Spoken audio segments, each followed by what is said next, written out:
Крушение парома МВ Доуна, Мэрилин. Он был построен в Японии в 1966 году и приобретен Salpishio Lines в середине 1970-х. Перед крушением покинул Манилу 23 октября 1988 года в 10 часов утра, направляясь в город Таклобан. По словам вице-президента Salpishio Lines, в общей сложности был 421 пассажир. Капитаном парома во время этого рейса был Элеодоро Сальгадо-младший. 24 октября в 2 часа 14 минут капитан Сальгадо отправил сообщение на береговую станцию Salpishio Lines в Маниле о больших волнах, с которыми столкнулось судно, и было решено снизить скорость двигателя.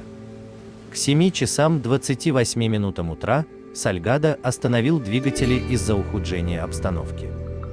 Почти через час капитан сообщил станции, что он решил изменить курс и направиться к острову Северный Гигантес в целях безопасности, добавив, что судно, как ожидается, прибудет в Таклобан около 8 часов вечера в тот же день. К 13 часам 30 минутам паром передал по радио сигнал бедствия у острова Тангуингуи, что, по словам военных, стало последним сигналом от него, полученным станцией.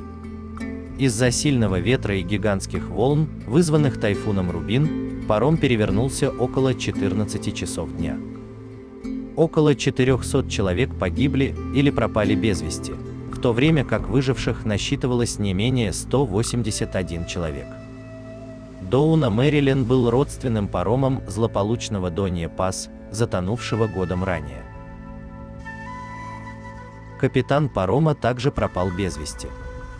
Многие выжившие были легко обнаружены спасателями из-за их спасательных жилетов, в то время как другие были спасены проплывающими мимо рыбаками.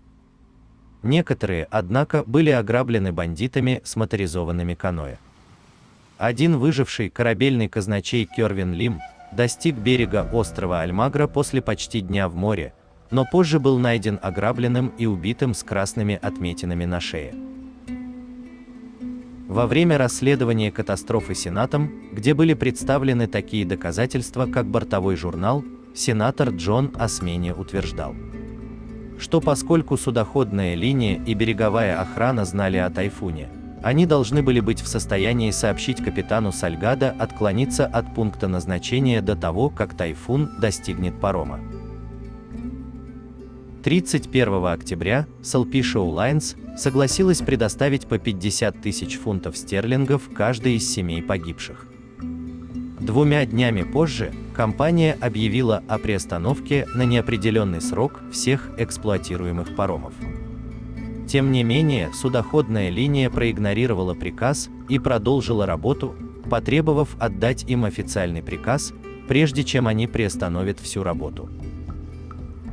В конце концов, 5 ноября был сформирован межведомственный комитет для проверки всех коммерческих филиппинских судов, и в тот же день были остановлены все суда Salpishio Lines.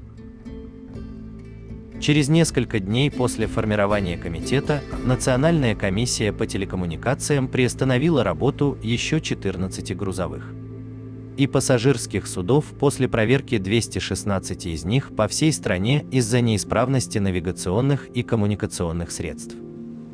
Чтобы повысить стандарты после инцидента с Доуна, Мэрилин. Обломки парома впервые увидел рыбак, который, как сообщается, видел его 10 ноября, когда он нырял в районе острова Манок-Манок. Через 3 недели после пропажи без вести капитана Сальгадо, его отец предложил помочь Национальному бюро расследований под руководством Рамона Баро найти его сына, который, как сообщается, в то время скрывался на острове Марипипи в провинции Билеран. Некоторые выжившие, такие как Алекс Моран-младший, утверждали, что видели его на борту спасательного плота после того, как он покинул паром. Вскоре после этого старший агент Зосимо Пебреро подтвердил присутствие капитана Сальгадо в Марипипи, и было назначено денежное вознаграждение в размере 50 тысяч фунтов стерлингов тому, кто сможет его поймать. Официальные лица отказались сотрудничать с представителями, когда они прибыли на остров, и поэтому заявили, что в случае необходимости могут потребовать их ареста. Обломки парома сейчас лежат у острова Малапаскуа, где они превратились в аттракцион для дайвинга.